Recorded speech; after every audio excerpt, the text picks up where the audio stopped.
조갑제 TV 시청자 여러분 안녕하십니까? 2023년 12월 19일입니다. 서울중앙지법 유창훈 영장전담부장판사는 송영길 전 더불어민주당 대표를 상대로 영장실질 심사를 진행한 뒤 거액의 불법 정치자금을 수수하고 당대표 경선과 관련한 금품 수수에 일정 부분 관여한 점이 소명되는 등 사안이 중요하다면서 인적 물적 증거에 관하여 수사 과정에서 확인된 피의자의 행위 등에 비추어 증거인멸의 염려가 있다며 구속영장을 발부했습니다.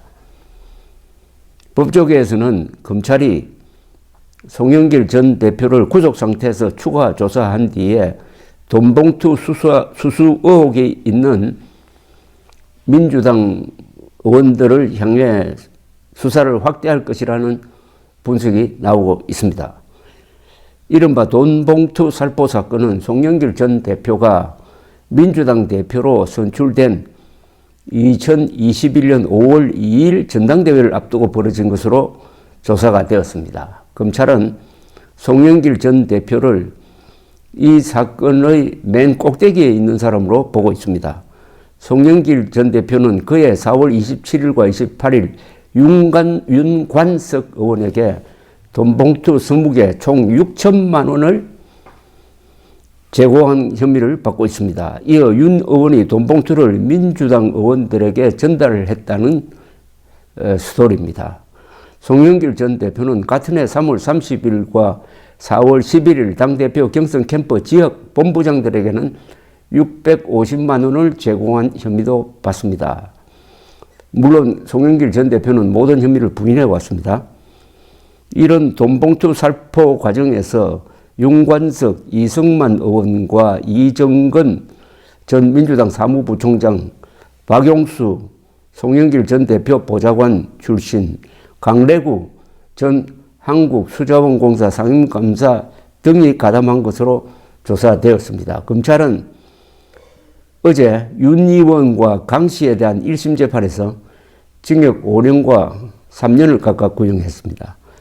이 밖에 송영길 전 대표는 2020년 1월부터 2021년 12월까지 자신의 외곽 조직인 평화와 먹고 사는 문제 연구소를 통해 불법 정치자금 7억 6,300만 원을 받은 혐의, 그리고 2002년 7월에서 8월 사이 박용하 전 여수상공회의소 회장에게서 소각처리 시설 관련 청탁과 함께 뇌물 4천만 원을 받은 혐의도 받고 있습니다.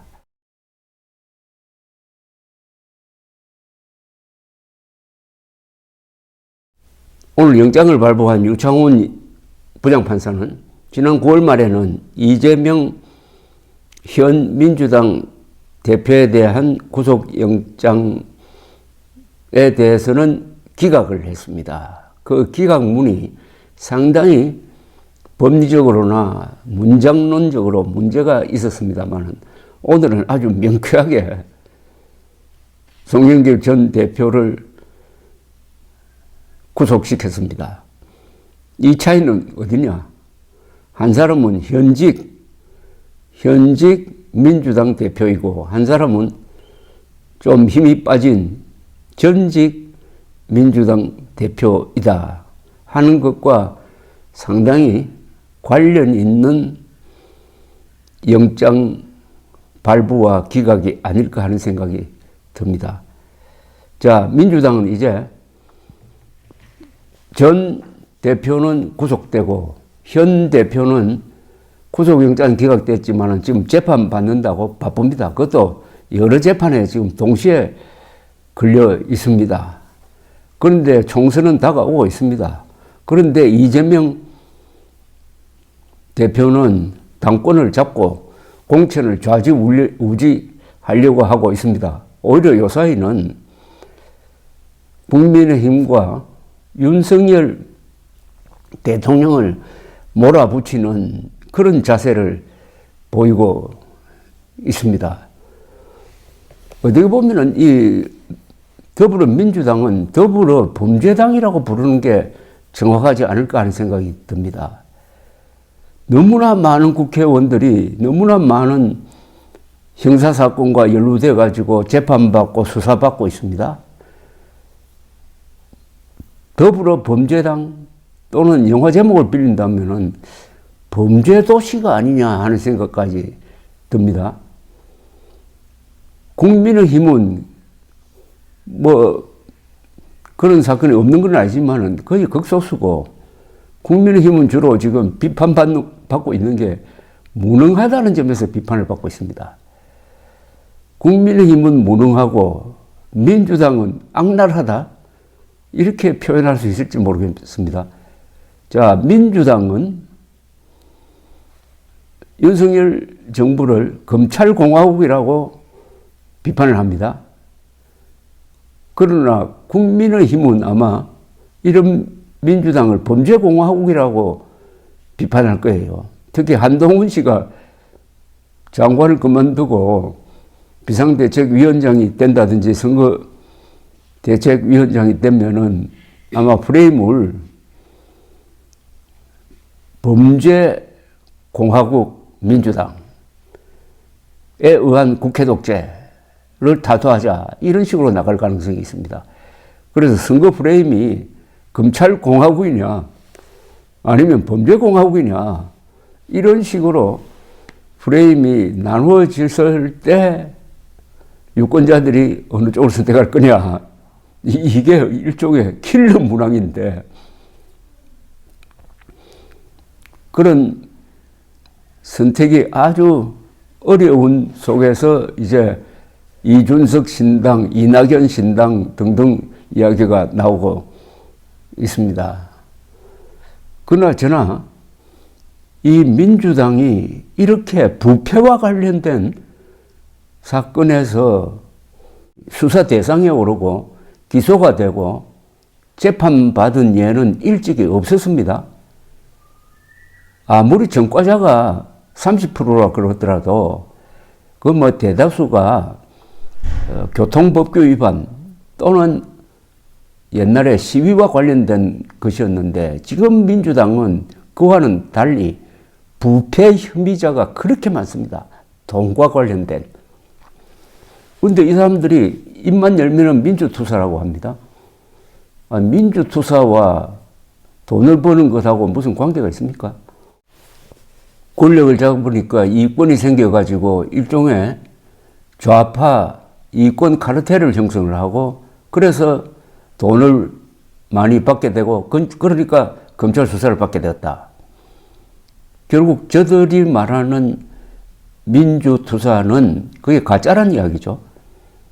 민주투사냐 아니냐를 판단하는 가장 확실한 기준 하나가 있습니다. 하나만 물으면 됩니다. 당신 공산당과 싸운 적이 있습니까? 없다고 하면은 당신은 민주투사 아닙니다. 대한민국의 자유민주주의는 공산당과 싸워야 지킬 수 있습니다.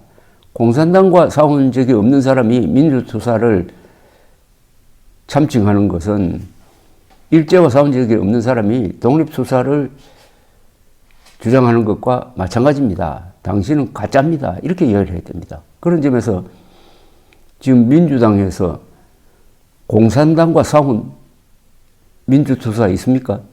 있으면 한번 손 들어보라고 그러십시오. 그럼 대부분이 가짜 민주투사라는 이야기입니다. 그 가짜 민주투사임을 증명하는 게 이렇게 쏟아지는 부패 사건입니다. 부패 사건. 즉 민주투사가 돈과 관련된 사건에 연루되었다 하면은 그게 민주투사가 아니라 가짜라는 증명서가 되는 거죠.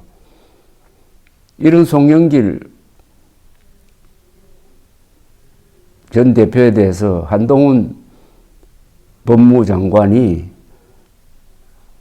민주화 운동도 정관 여부가 있나라는 발언을 한 적이 있는데, 그러니까 민주투사 한 번 했다고 해가지고 그걸 평생 훈장이나 계급장처럼 달고 다니면서 특권 계급 대우를 받아온 받아온 당신들 이번 총선에서 심판하겠다. 이게 한동훈 장관의 전략일 것입니다. 문제는 그 전략이 먹히려면은 김건희 여사에 대한 특검법을